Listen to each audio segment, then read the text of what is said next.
యాసంగి పంటల కొనుగోలు కోసం బీఆర్ఎస్ ధర్నా నిర్వహిస్తోంది. భువనగిరి ప్రజ్ఞాపూర్ రహదారిపై గొంగిడి సునీత ధర్నాలో పాల్గొన్నారు.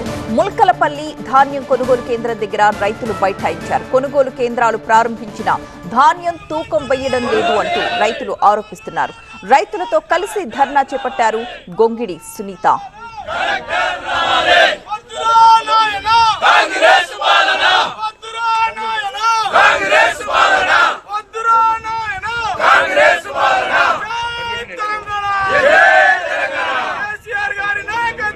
రోజుల నుంచి కూడా మహిళా రైతులతో సహా అందరు వస్తున్నారు.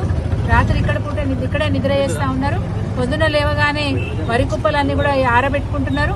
మళ్ళీ రాత్రి అవ్వగానే మళ్ళీ కుప్ప పోసిపోతా ఉన్నారు.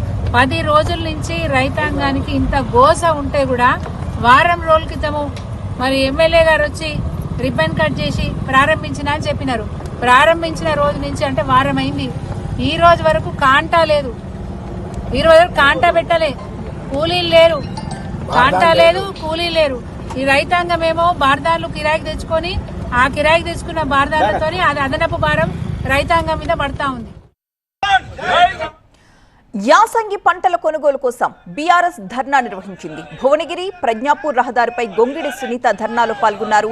ముల్కలపల్లి ధాన్యం కొనుగోలు కేంద్రం దగ్గర రైతులు బైఠాయించారు. కొనుగోలు కేంద్రాలు ప్రారంభించినా ధాన్యం తూకం వేయడం లేదంటూ రైతులు ఆరోపిస్తున్నారు.